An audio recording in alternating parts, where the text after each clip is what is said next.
أعوذ بالله من الشيطان الرجيم. بسم الله الرحمن الرحيم.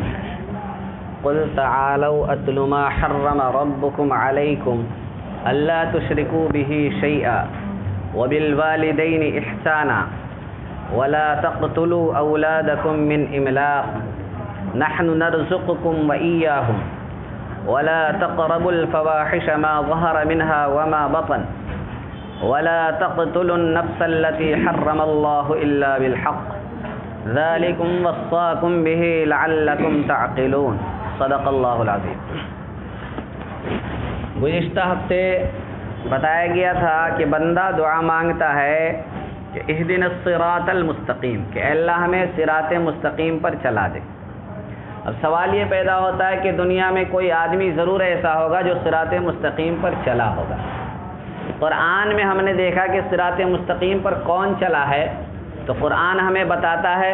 اللہ تبارک و تعالی نے اس قرآن میں فرمایا کہ قل اننی ہدانی ربی الی صراط مستقیم، کہ اے نبیوں کے امام، اے محمد الرسول اللہ صلی اللہ علیہ وسلم، آپ لوگوں کو بتا دیجئے کہ اننی ہدانی ربی الی صراط مستقیم، کہ میرے رب نے مجھے صراط مستقیم پر چلا دیا.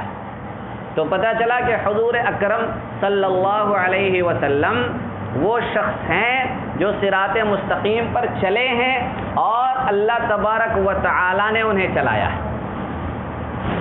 اس کے بعد یہ بات بتائی گئی کہ پھر اللہ کے نبی صلی اللہ علیہ وسلم کی یہ ذمہ داری لگائی گئی کہ اب آپ کو میں نے صراط مستقیم پر چلا دیا ہے، اب انک لتہدی الی صراط مستقیم، اب جو ہے آپ لوگوں کو صراط مستقیم پر چلائیں گے. پھر اللہ کے نبی صلی اللہ علیہ وسلم نے اپنی ساری زندگی لوگوں کو صراط مستقیم بتایا، دکھایا اور بیان کر دیا کہ صراط مستقیم کیا ہے. اور صحابہ کرام کی ایک بڑی جماعت 1,00,000 سے بھی زیادہ افراد تیار کر دیے جن کو خود آپ نے اپنی زندگی میں صراط مستقیم پر چلایا ہے اور صراط مستقیم کیا ہے بتایا ہے. اب نبی صلی اللہ علیہ وسلم ہمارے درمیان نہیں ہے. اب یہ ذمہ داری اللہ تبارک و تعالی نے قرآن کی لگائی ہے. چنانچہ اللہ نے فرمایا کہ ان ھذا القرآن یہدی للتی ہی اقوم، کہ اب یہ قرآن کیا کرے گا، صراط مستقیم اور سیدھے راستے کی طرف رہنمائی کرے گا. جو قرآن کو پکڑ لے گا تو قرآن اس کا ہاتھ پکڑ کے سیدھے راستے پر لے کر چلتا رہے گا تا آ کر کے جنت میں پہنچا دے گا. اب قرآن کی ان آیتوں میں اللہ تبارک و تعالی نے صراط مستقیم کے کچھ بنیادی ارکان بیان فرمائے. صراط مستقیم گویا کہ ایک کل ہے، اس کے بہت سارے اجزاء ہیں. جیسے ایک انسان ہے تو انسان کے بہت سارے اجزاء ہوتے ہیں، تب جا کر کے انسان بنتا ہے. چنانچہ انسان سر سے لے کے پیر تک، اس میں سر بھی ہے، کان بھی ہے، ناک بھی ہے، منہ بھی ہے، ہاتھ بھی ہے، پیٹ بھی ہے، پیٹھ بھی ہے، کمر بھی ہے، طرح طرح کی چیزیں ہیں، پیر ہیں. ان سب سے مل کر کے انسان بنتا ہے. صرف پیر بھی انسان نہیں ہے، صرف آنکھ بھی کیا نہیں ہے، انسان نہیں ہے، بلکہ سر سے لے کر پیر تک جتنے بھی اعضاء ہیں یہ سب مل کر کے انسان بنتا ہے، سب مل کر کے انسان بنتا ہے. اسی طریقے سے صراط مستقیم میں بہت سارے ارکان ہیں، بہت سارے اجزاء ہیں. ان میں سے پہلا بنیادی رکن قرآن نے بیان کیا تھا کہ توحید اور ایمان پر قائم رہنا، شرک اور اس کی تمام قسموں سے بچتے رہنا. چنانچہ فرمایا اللہ نے قل، تو کہہ، یعنی اللہ تعالیٰ اپنے نبی سے کہہ رہے ہیں کہ آپ کہہ دیجئے کہ تعالو، تم آؤ، اتلو ما حرم ربکم علیکم، میں تم کو سنا دوں جو حرام کیا ہے تم پر تمہارے رب نے. کس چیز کو اللہ نے تم پر حرام کیا ہے؟ اللہ تشرکو بہ شیئا، سب سے پہلی چیز یہ ہے کہ تم اس کے ساتھ کسی چیز کو شریک نہ کرو. شرک اور اس کی تمام قسموں سے بچنا، ایمان اور توحید پر قائم رہنا، یہ صراط مستقیم کا سب سے پہلا اور بنیادی رکن ہے. اس کے بعد صراط مستقیم کا دوسرا رکن اور دوسرا جز ہے وبالوالدین احسانا، کہ ماں باپ کے ساتھ نیکی کرو. ماں باپ کے ساتھ نیکی کرو. یہ بھی صراط مستقیم کا ایک رکن ہے۔ لوگ طرح طرح کے مسائل بیان کرتے ہیں، طرح طرح کی باتیں بیان کرتے ہیں کہ یہ صراط مستقیم ہے، یہ صراط مستقیم ہے، لیکن آج تک آپ کو کسی نے نہیں بتایا ہوگا کہ ماں باپ کے ساتھ نیکی کرنا بھی صراط مستقیم ہے۔ باقی کہتے تو ضرور ہیں کہ ماں باپ کے ساتھ نیکی کرو، بھلائی کرو، اچھائی کرو، ان کے ساتھ اچھا برتاؤ کرو، اچھا معاملہ کرو، اچھا سلوک کرو، لیکن کسی نے یہ نہیں کہا ہوگا کہ ماں باپ کے ساتھ اچھا سلوک کرنا بھی کیا ہے؟ صراط مستقیم کا ایک رکن ہے۔ جو ماں باپ کے ساتھ نیکی نہیں کرتا ہے وہ صراط مستقیم پر صحیح طریقے سے نہیں ہے۔ جیسے ایک آدمی ہے، اگر اس کی ایک آنکھ نہ ہو تو وہ کانا کہلاتا ہے، اگر آدمی کان سے نہیں سنتا ہے تو بہرا کہلاتا ہے، زبان سے بول نہیں سکتا تو وہ گونگا کہلاتا ہے۔ حالانکہ سر سے لے کر پیر تک تمام چیزیں ٹھیک ہے، صرف ایک آنکھ خراب ہے تو اس کو کانا کہا گیا، دونوں آنکھ خراب ہو جائیں تو اندھا کہا گیا ہے۔ تو ایسے ہی صراط مستقیم ہے، اگر ماں باپ کے ساتھ نیکی نہیں کرتا ہے تو وہ بھی صراط مستقیم پر چل رہا ہے، لیکن کیا ہے؟ کانا ہے، اندھا ہے، یا بہرا ہے، یا گونگا ہے۔ اس طریقے سے ایک رکن کی کمی آ گئی ہے اس کے اندر۔ اور ماں باپ کے ساتھ اچھا برتاؤ کرنا، اس کے متعلق اللہ تبارک و تعالی نے بہت ساری آیتوں میں حکم دیا ہے۔ اللہ کے رسول صلی اللہ علیہ وسلم نے اس کے متعلق بہت ساری احادیث ارشاد فرمائی۔ لیکن ایک عجیب معاملہ ہے کہ جتنا ماں باپ کے بارے میں اس دور میں علماء کرام اور مفتیان کرام اور مولانا لوگ جتنی تقریریں کر رہے ہیں، جتنا لوگوں کو بتا رہے ہیں، اتنے ہی زیادہ ماں باپ کے ساتھ نافرمانی اور ماں باپ کے ساتھ شرارت بڑھتی ہی جا رہی ہے۔ جتنی تقریر، جتنا سمجھایا جا رہا ہے، اس کا معاملہ الٹا ہی ہوتا جا رہا ہے، معاملہ اتنا ہی الٹا ہوتا جا رہا ہے۔ ہر آدمی ہر گھر میں یہ شکایت کرتا ہوا نظر آتا ہے کہ بیٹا جو ہے میری اولاد جو ہے میری بات نہیں مانتی، میں کہتا کچھ ہوں کرتے کچھ ہوں۔ اللہ تبارک و تعالی نے قرآن میں بار بار تاکید کے ساتھ اس بات کو بیان فرمایا کہ ماں باپ کے ساتھ کیا کرنا؟ نیکی کرنا، حسن سلوک کرنا، اچھا برتاؤ کرنا۔ اور کہاں کہاں پر بیان کیا؟ اللہ تعالیٰ نے جہاں یہ بیان کیا، یہاں پر کیا کہا کہ لا تشرکوا بی شیئا، اللہ کے ساتھ کسی کو شریک نہ کرنا۔ تو خود اللہ نے اپنے ساتھ ملا کر کے کہا کہ وبالوالدین احسانا، کہ والدین کے ساتھ کیا کرنا؟ اچھا برتاؤ کرنا، نیکی کرنا۔ اسی طریقے سے اللہ نے دوسری آیت میں فرمایا کہ وَقَضَى رَبُّكَ أَلَّا تَعْبُدُوا إِلَّا إِيَّاهُ وَبِالْوَالِدَيْنِ إِحْسَانًا، کہ تمہارے رب نے تمہیں حکم دیا ہے اللہ تعبدوا الا إِيَّاهُ، کہ اس کے سوا کسی اور کی عبادت نہ کرنا، وَبِالْوَالِدَيْنِ إِحْسَانًا، کہ اپنے والدین کے ساتھ اچھا برتاؤ بھی کرنا۔ اسی طریقے سے اللہ تبارک و تعالی نے فرمایا کہ وَإِذْ أَخَذْنَا مِيثَاقَ بَنِي إِسْرَائِيلَ لَا تَعْبُدُونَ إِلَّا اللَّهَ وَبِالْوَالِدَيْنِ إِحْسَانًا، کہ بنی اسرائیل جو یہودی تھے، حضرت موسیٰ علیہ السلام کی قوم تھی، ان سے بھی ہم نے یہ عہد و پیمان لیا تھا کہ لا تعبدون الا اللہ، کہ اللہ کے سوا کسی کی عبادت نہیں کرو گے، وبالوالدین احسانا، کہ والدین کے ساتھ اچھا برتاؤ اور اچھا سلوک کرو گے۔ قرآن نے ہر موقع پر، بلکہ قرآن نے یہاں تک کہا کہ انشکر لی ولوالدیک، کہ میرا بھی شکریہ ادا کرتے رہو، میرے بھی شکر گزار بن کر رہو، ولوالدیک، اور اپنے ماں باپ کے بھی شکر گزار بن کر رہو۔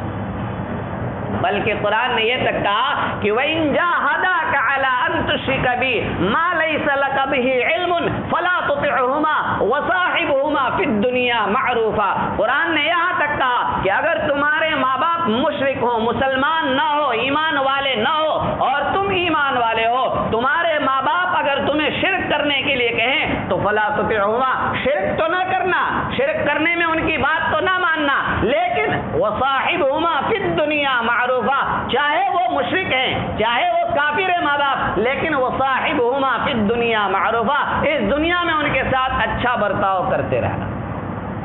مسلمان ہونا ضروری نہیں ماں باپ کا، بلکہ اگر وہ کافر ہیں، مشرک ہیں، ہندو ہیں، تب بھی ان کے ساتھ اچھا برتاؤ کرنا کرنے کا حکم قرآن نے دیا ہے.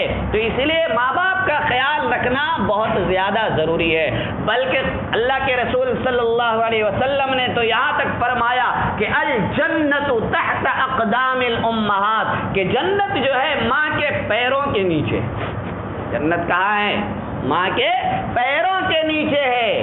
پیر کے نیچے کس کو رکھتے ہیں؟ جو خراب چیز ہوتی ہے اسی کو تو پیر کے نیچے رکھتے ہیں. خراب چیز جس کی کوئی حیثیت نہیں ہوتی ہے اس کو کیا کہتے ہیں؟ پیر کے نیچے رکھتے ہیں.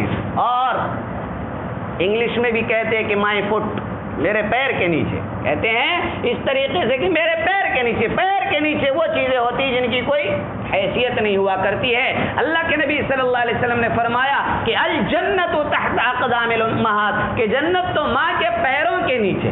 گویا کہ پیر سے بھی نیچے ہے. ماں کا پیر بھی جنت کے اوپر ہے. ماں کا پیر بھی کیا ہے؟ جنت کے اوپر ہے. اسی لیے اللہ کے رسول صلی اللہ علیہ وسلم دوسری حدیث میں یہ بھی فرمایا الزم رجلی، کہ ماں باپ کے پیر کو مضبوطی کے ساتھ تھام لو، اس لیے کہ جنت وہیں پر ہے. لیکن جنت وہیں پر ہے. لوگ پیروں سے جا کے دعا کراتے ہیں، بزرگوں سے جا کر کے دعا کراتے ہیں، اور ولیوں کے پاس جاتے ہیں کہ ہمارے لیے دعا کر دیجیے، ہمارے لیے دعا کر دیجیے. سب سے بڑا ولی، سب سے بڑا پیر، سب سے بڑا بزرگ تو تیرے گھر میں ہے جو ماں باپ کی شکل میں ہے. اس سے کبھی دعا کرا کے دیکھنا، پھر دیکھنا کیسے تقدیر بدلتی ہے.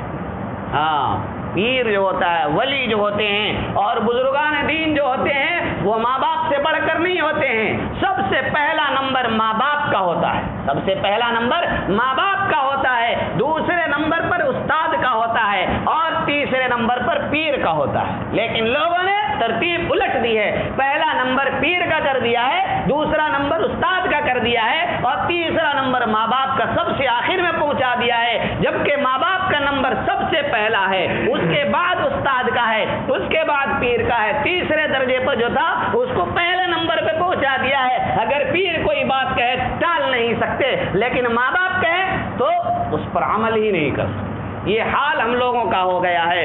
اللہ کے رسول صلی اللہ علیہ وسلم نے اسی لیے فرمایا کہ الجنت تحت اقدام الامہات، کہ جنت ماں کے پیروں کے نیچے ہے. بلکہ ایک حدیث میں اللہ کے رسول صلی اللہ علیہ وسلم نے یہاں تک فرمایا، کسی نے پوچھا ماں باپ کے بارے میں تو اللہ کے نبی نے فرمایا ہما جنتک و نارک، کہ وہ دونوں تیرے لیے جنت بھی بن سکتے ہیں، وہ دونوں تیرے لیے جہنم بھی بن سکتے ہیں. اگر تو نے ان کو راضی اور خوش رکھا، ان کی خدمت کرتا رہا، اللہ تعالیٰ خوش ہوگا تو تیرے لیے جنت کا فیصلہ ہوگا. اور اگر تو نے انہیں ناراض کر دیا، ان کی نافرمانی کرتا رہا، ان کے ساتھ شرارت کرتا رہا، ان کی باتوں کو نہیں مانا تو نے، تو تیرے لیے جہنم بن سکتے ہیں. وہ دونوں جہنم کا فیصلہ اللہ تبارک و تعالیٰ تیرے لیے کر سکتا ہے. بلکہ اللہ کے رسول صلی اللہ علیہ وسلم نے فرمایا رضا الرب فی رضا الوالد، کہ اللہ کی خوشنودی، اللہ کی خوشی جو ہے ماں باپ کی خوشی میں ہے. اگر ماں باپ خوش تو اللہ خوش. وسخط الرب فی سخط الوالد، اور اللہ کی ناراضگی جو ہے ماں باپ کی ناراضگی میں ہے. اگر ماں باپ ناراض ہے تو اللہ بھی ناراض ہے. آدمی نماز پڑھتا رہے، ماں باپ ناراض ہے، اللہ راضی نہیں ہو سکتا ہے. سب سے پہلے جا کر کے اپنے ماں باپ کو راضی کرنا چاہیے، اس کے بعد پھر اللہ کو راضی کرنے کی فکر کریں سب سے پہلے. کیونکہ ماں باپ اگر ناراض ہیں تو اللہ کسی بھی حال میں چاہے کتنی ہی عبادت کر لے، کتنے ہی سجدے کر لے، اللہ تبارک و تعالیٰ اس شخص سے راضی نہیں ہو سکتا ہے. ایک اور حدیث میں اللہ کے رسول صلی اللہ علیہ وسلم نے یہ فرمایا کہ اطع والدیک، اپنے ماں باپ کی بات مانا کرو. وَإِنْ أَمَرَاكَ أَن تَخْرُجَ لَهُمَا مِنَ الدُّنْيَا فَافْعَلْ، اگر وہ دونوں تمہیں حکم دے کہ تم اس دنیا سے باہر نکل جاؤ، فَافْعَلْ، تو ایسا بھی کر لینا. اتنی سختی کے ساتھ اللہ کے رسول صلی اللہ علیہ وسلم نے کتنی اہمیت بیان کی ماں باپ کی، کہ اگر وہ دنیا سے نکل جانے کو کہیں تب بھی تم کر لینا. اتنا سخت حکم آیا ہے. تو اس لیے ہمیں ماں باپ کا خیال رکھنا چاہیے. اگر ہم پہلے سے ماں باپ کا خیال رکھتے ہیں تو اللہ کا شکر ادا کرے اور آئندہ بھی خیال رکھے. اور اگر پہلے سے کمی کوتاہی ہے اس میں تو اللہ سے معافی مانگے، توبہ کرے، اور جا کر کے اپنے والدین سے بھی معافی مانگے، اور اب آئندہ سے ان کے ساتھ کیا کرے؟ اچھا برتاؤ کریں. اور اگر والدین گزر گئے ہیں تو ان کے لیے ہمیشہ دعائے مغفرت کرتے رہا کرے، ہمیشہ ان کے لیے دعائے مغفرت کرتے رہا کرے. اور ان کی طرف سے 2 روپے، 10 روپے، 5 روپے، 20 روپے، 50 روپے، 100 روپے، جتنا بھی ہو سکے آدمی صدقہ خیرات کرتا رہے. تو پھر اللہ تبارک و تعالی اس کو نیک اور فرما بردار لکھ لے گا۔ اس کے بعد تیسرا بنیادی رکن، یہ صراط مستقیم کے دو رکن ہو گئے، ایک یہ کہ توحید اور ایمان پر قائم رہنا، شرک اور اس کی تمام قسموں سے بچتے رہنا۔ دوسرا رکن صراط مستقیم کا بیان فرمایا کہ وبالوالدین احسانا، کہ ماں باپ کے ساتھ نیکی کرنا، اچھا برتاؤ کرنا۔ اس کے بعد اللہ تبارک و تعالی نے فرمایا کہ وَلَا تَقْتُلُوا أَوْلَادَكُمْ مِنْ إِمْلَاقٍ، مار نہ ڈالو اپنی اولاد کو مفلسی سے۔ نَحْنُ نَرْزُقُكُمْ وَإِيَّاهُمْ، ہم رزق دیتے ہیں تم کو اور ان کو۔ تیسرا حکم، جب حکم دیا کہ ماں باپ کا خیال رکھنا چاہیے، تو اب ماں باپ کو بھی حکم دیا جا رہا ہے کہ اولاد کا بھی خیال رکھنا چاہیے۔ کہا کہ وَلَا تَقْتُلُوا أَوْلَادَكُمْ مِنْ إِمْلَاقٍ، کہ مفلسی اور فقر و فاقہ کے ڈر سے کیا نہ کرو، اپنی اولاد کو قتل نہ کیا کرو۔ زمانہ جاہلیت میں جب اللہ کے نبی صلی اللہ علیہ وسلم کو نبی نہیں بنایا گیا تھا، اس سے پہلے کیا ہوتا تھا، لوگ جب اگر بیٹی پیدا ہو جاتی تھی تو اس کو زندہ ہی دفن کر دیا کرتے، گڑھا کھودتے تھے، اس گڑھے کے اندر اس کو رکھتے تھے اور اوپر سے مٹی ڈال دیتے تھے اور زندہ ہی اس کو دفن کر دیا کرتے، یہ حال۔ اور بعض لوگ کیا کرتے تھے، بیٹوں کو بھی قتل کر دیا کرتے تھے، کیوں؟ کہ کھلائیں گے کہاں سے؟ ان کے دماغ میں یہ پیدا ہوتا تھا کہ مثال کے طور پر 100 روپے ہماری کمائی ہے، پہلے تنہا تھے، بیوی آ گئی تو اب 100 روپے میں پہلے اکیلے کھا رہے تھے، اب بیوی آ گئی، اب 2 آدمی کھانے لگے، اب 100 روپے 2 آدمی کھانے لگے، اب بیٹا ہے چاہے بیٹی ہے، اب تو 3 آدمی کھانے لگے، 100 روپے میں 3 آدمی کھانے لگیں گے۔ تو اس ڈر سے کہ ہمارے کھانے میں وہ بھی شریک ہو جائیں گے، لوگ اپنی اولاد کو قتل کیا کرتے تھے، بچیوں کو بھی قتل کر دیا کرتے تھے، اور بہت سارے لوگ بچوں کو، لڑکوں کو بھی قتل کیا کرتے تھے، ان کو بھی مار دیا کرتے تھے، زندہ نہیں رہنے دیتے تھے، اور ان کے دماغ میں یہ خیال تھا کہ ان کو کھلائیں گے کہاں سے۔ اس دور کے لوگ بھی یہی کہتے ہیں، اس زمانے کے لوگ بھی یہی کہتے ہیں کہ بچے پیدا کرتے جا رہے ہو، کھلاؤ گے کہاں سے؟ اس دور کے لوگ بھی یہی کہہ رہے ہیں، اور زمانے کے جاہلیت کے زمانے کے لوگ جو جملہ بول رہے تھے وہی جملے اس زمانے کے مسلمان بھی ادا کر رہے ہیں۔ شرم آنی چاہیے ایسے مسلمانوں کو، بلکہ جملے بنا رکھے لوگوں نے کہ ہم 2 اور ہمارے 2، کیا کہتے ہیں، ہم 2 اور ہمارے 2، یہ سب اسلامی جملہ نہیں ہے، یہ کافروں کا جملہ ہے، کافروں کا جملہ ہمیں لینے کی کیا ضرورت ہے؟ بعض جگہوں پر میں نے لکھا دے گا کہ شیر کا بچہ ایک ہی اچھا، کیا کہتے ہیں، شیر کا بچہ ایک ہی اچھا، میں نے کہا اگر وہ مر جائے تو سب سے اچھا، میں نے اس پر جوڑ دیا کہ اگر وہ مر جائے تو سب سے اچھا۔ پھر ادھر ادھر بھٹکتے پھریں گے کہ یار مولانا صاحب کوئی دعا بتائیے، مولانا صاحب کوئی دعا بتائیے، کوئی تعویذ دے دیجئے بچہ ہو جائے، بھٹکتے پھرتے ہیں ادھر سے ادھر، اور اللہ اولاد دیتا ہے تو اس کی قدر نہیں کرتے ہیں۔ اللہ کے نبی صلی اللہ علیہ وسلم سے صحابی رسول نے سوال کیا، ای الذنب اعظم، کہ سب سے بڑا گناہ کون سا ہے؟ اللہ کے نبی صلی اللہ علیہ وسلم نے فرمایا، ان تجعل للہ ندا وهو خلقک، کہ تم اللہ کا شریک بناؤ، حالانکہ اللہ نے تمہیں پیدا کیا لیکن تم دوسرا اللہ بنا لو۔ پیدا تمہیں کیا اللہ نے، لیکن جب عبادت کا موقع آیا تو دوسرا اللہ تم نے ڈھونڈ لیا اور اللہ کے ساتھ شرک شروع کر دیا۔ صحابی نے سوال کیا، ثم ایون، اللہ کے رسول پھر اس کے بعد سب سے بڑا گناہ کون سا ہے؟ تو فرمایا، ان تقتل ولدیک خشیۃ ان یطعم معک، کہا کہ اپنی اولاد کو، اپنے بچوں کو قتل کر دو اس خوف سے کہ کہیں وہ تمہارے ساتھ کھانے میں شریک نہ ہو جائے۔ زمانے جاہلیت کے لوگوں کا جو دستور تھا وہی دستور اس زمانے کے لوگوں نے بھی اختیار کر لیا۔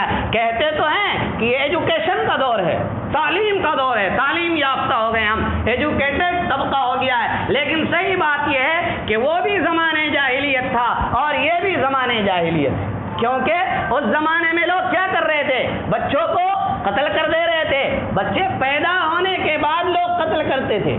اس زمانے کے لوگ کیا کرتے تھے، بچہ پیدا ہونے کے بعد لوگ قتل کیا کرتے تھے۔ اس زمانے کے لوگ تو بچہ پیدا ہونے سے پہلے ہی ابارشن کرا لیتے ہیں۔ یہ تو جاہلیت میں ان سے بھی بڑھے ہوئے ہیں، ان سے بھی آگے، بلکہ بہت سارے لوگ گولیاں کھاتے ہیں تاکہ پیٹ میں بچہ ہو ہی نہیں، گولیاں استعمال کرتے ہیں باقاعدہ، بعض لوگ کنڈوم کا استعمال کرتے ہیں تاکہ بچہ ہی پیدا نہ ہو۔ تو اس زمانے جاہلیت میں ترقی کی ہے، نہ کہ تعلیم۔ یہ تعلیم نے سکھایا کہ بچوں کو پیدا نہ ہونے دو، یہ تعلیم ہے، یہ تعلیم نہیں ہے۔ زمانے جاہلیت کے لوگ جو کام کر رہے تھے وہی کام نئے نئے طریقوں سے اس دور کے لوگ بھی کر رہے ہیں۔ پتہ چلا وہ بھی جاہلیت کا زمانہ تھا اور یہ بھی جاہلیت کا زمانہ ہے۔ اس جاہلیت کے زمانے کا خاتمہ ہوا تھا اللہ کے نبی صلی اللہ علیہ وسلم کے دین اور شریعت سے، اس زمانے کی جاہلیت کا خاتمہ بھی ہوگا اللہ کے نبی صلی اللہ علیہ وسلم کے دین اور شریعت سے ہی خاتمہ۔ ہم چاہیں گے کہ ویسے ہی ختم ہو جائے گا، نہیں، دنیاوی تعلیم اسکول اور یونیورسٹیوں اور کالجوں میں پڑھ کر کے جاہلیت کا خاتمہ نہیں ہوگا۔ اس زمانے میں لوگ ایک دوسرے کو قتل کیا کرتے تھے، اس زمانے میں لوگ شراب پیا کرتے تھے، اس زمانے میں لوگ ایک دوسرے پر ظلم کیا کرتے تھے، اس زمانے میں لوگ زنا کیا کرتے تھے، اس زمانے میں لوگ رشوت دیا کرتے تھے، اس زمانے میں لوگ سود خوری کیا کرتے تھے۔ اس زمانے میں بتایا جائے کون سا گناہ ایسا ہے جو اس زمانے میں نہیں ہو رہا ہے؟ آپ چلے جائیں مسلم محلوں میں، مسلم بچوں کے ہاتھوں میں آپ دیکھ لیں شراب کی بوتلیں آپ کو مل جائیں گی، شراب پیتے ہوئے مسلمان نظر آ جائیں گے۔ کہتے ہیں کہ ایجوکیشن کا دور ہے، کہاں ایجوکیشن کا دور ہے؟ زمانے جاہلیت کے لوگ جو کام کر رہے تھے وہی تم کر رہے ہیں، کہتے ہیں ایجوکیشن کا دور ہے۔ زمانے جاہلیت والے سود خوری کر رہے تھے، اس زمانے کے لوگ سود خوری کر رہے ہیں۔ انٹرسٹ کا نام دے رکھا ہے، طرح طرح کی اسکیمیں بنا رکھی ہے، کہیں LIC کا نام دے رکھا ہے، کہیں میڈیکل انشورنس کا نام دے رکھا ہے، کہیں ہیلتھ انشورنس کا نام دے رکھا ہے، طرح طرح سے نئی شکلیں اختیار کرتے ہیں اور ایجوکیشن کی شکل میں کیا کرتے ہیں؟ پھر کیا کرتے ہیں؟ سود کو جاری کر دیتے ہیں۔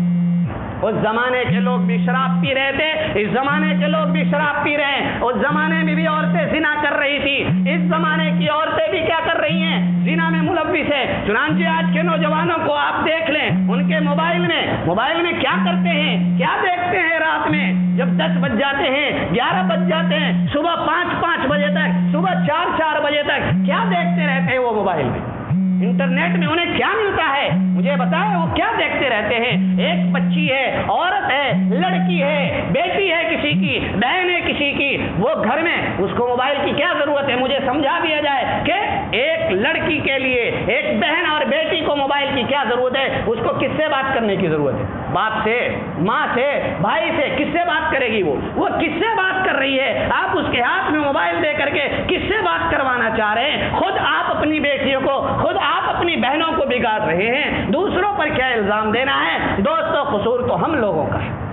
تو ہم لوگ زمانے جاہلیت میں جی رہے ہیں، خواہ ہم نے خیال کر رکھا ہے کہ ہم کیا کر رہے ہیں؟ ایجوکیشن کے دور میں جی رہے ہیں اور بہت تعلیم ہے، تعلیم نہیں ہے بلکہ جاہلیت ہے اور نئی شکل میں آئی ہے۔ اس جاہلیت کا اگر مقابلہ کرنا ہے تو ہمیں قرآن کو مضبوطی کے ساتھ تھامنا ہوگا، ہمیں اللہ کے رسول صلی اللہ علیہ وسلم کی لائی ہوئی شریعت اور بتائے ہوئے دین کو مضبوطی کے ساتھ تھامنا ہوگا، تب اس نئی جاہلیت کا بھی مقابلہ کر سکیں گے، ورنہ نہیں کر سکیں گے۔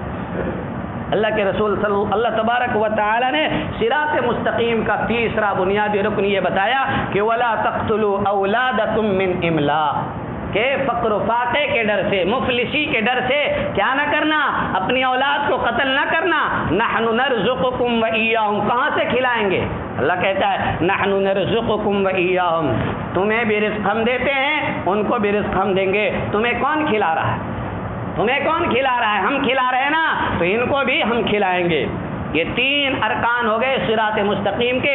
اس کے بعد چوتھا رکن ہے وَلَا تَقْرَبُوا الْفَوَاحِشَ مَا ظَهَرَ مِنْهَا وَمَا بَطَنَ، کہ پاس نہ جاؤ بے حیائی کے کام کے، جو ظاہر ہو اس میں سے اور جو پوشیدہ ہو، یعنی گناہ کے کام نہ کرو، گناہ کے کام نہ کرو، چاہے کھلم کھلا گناہ ہو اس سے بھی بچو اور چھپا ہوا گناہ ہو اس سے بھی بچو۔ اگر زنا کمرے کے اندر بند ہو کر کے چھپ کر کے کر رہے ہو اس سے بھی بچو، باہر لوگوں کے سامنے زنا کر رہے ہو اس سے بھی بچو۔ گناہ کا کام چاہے کمرے میں چھپ کر کیا جائے اس کی بھی اجازت نہیں ہے، لوگوں کے سامنے کیا جائے اس کی بھی اجازت نہیں ہے۔ دوسری تفسیر علماء نے اس کی یہ بیان فرمائی ہے کہ وہ گناہ جو باہر دکھتے ہیں ان گناہوں کو بھی نہ کرو۔ جیسے آدمی چوری کر رہا ہے تو دکھ رہا ہے، چوری کر رہا ہے دکھ رہا ہے، شراب پی رہا ہے دکھ رہا ہے، زنا کر رہا ہے دکھ رہا ہے، کسی پر ظلم کر رہا ہے، کسی کو ستا رہا ہے تو دکھ رہا ہے، رشوت لے رہا ہے تو دکھ رہا ہے، یہ سارے گناہ دکھ رہے ہیں۔ لیکن جو گناہ نظر نہیں آتے ہیں ان سے بھی بچو۔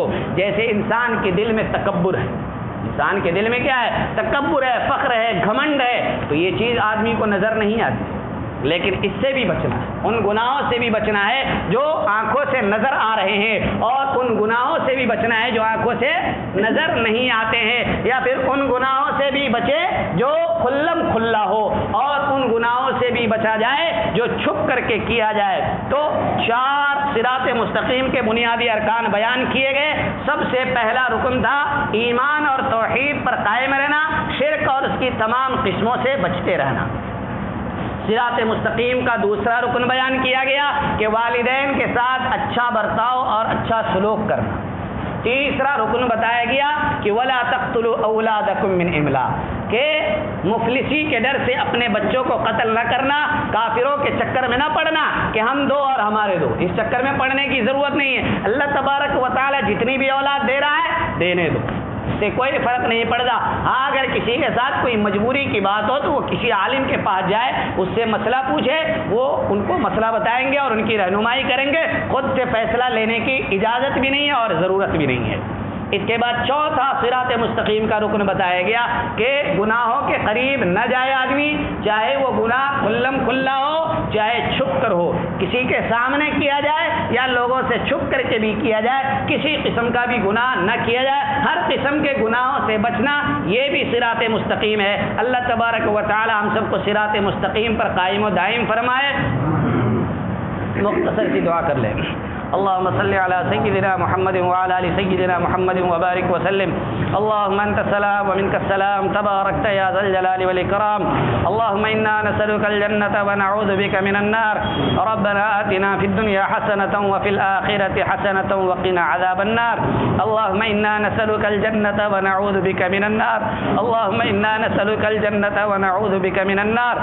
اے اللہ ہم میں سے ہر شخص کی بخشش فرما، اے اللہ ہم میں سے ہر شخص کی مغفرت فرما، اے اللہ ہم میں سے ہر شخص کی جہنم سے آزادی کا فیصلہ فرما، اے اللہ اچھے اعمال کی توفیق عنایت فرما، اے اللہ برے اعمال سے بچنے کی توفیق عنایت فرما، اے اللہ ہر گناہ سے حفاظت فرما، اے اللہ ہر اچھے عمل کی توفیق عنایت فرما، اے اللہ بیماروں کو شفا عطا فرما، اے اللہ پریشان حال لوگوں کی پریشانیوں کو دور فرما، اے اللہ مصیبت زدہ لوگوں کی مصیبت کو دور فرما، اے اللہ مسلمانوں کو کاروبار کے اعتبار سے ترقی عطا فرما، اے اللہ مسلمانوں کی ہر اعتبار سے حفاظت فرما، اے اللہ مسلمانوں کے مراکز مساجد اور مدارس کی حفاظت فرما، اے اللہ مسلمانوں کے ہر اعتبار سے حفاظت فرما، اے اللہ دشمن مسلمانوں کو ایمان والوں کو ان کے ایمان کی وجہ سے مٹانے پر تلا ہوا ہے، اے اللہ خاص اپنے فضل و کرم سے ان کی حفاظت فرما، اے اللہ دشمنوں کے ارادوں کو تدبیروں کو منصوبوں کو چالوں کو ناکام و نامراد فرما، اے اللہ محض اپنے فضل و کرم سے ہماری تمام دعاؤں کو اور قرآن کریم اور نبی کریم صلی اللہ علیہ وسلم کے صدقے طفیل میں قبول فرما۔ وصلی اللہ تعالی علی خیر خلقہ محمد وآلہ واصحابہ اجمعین برحمتک یا ارحم الراحمین۔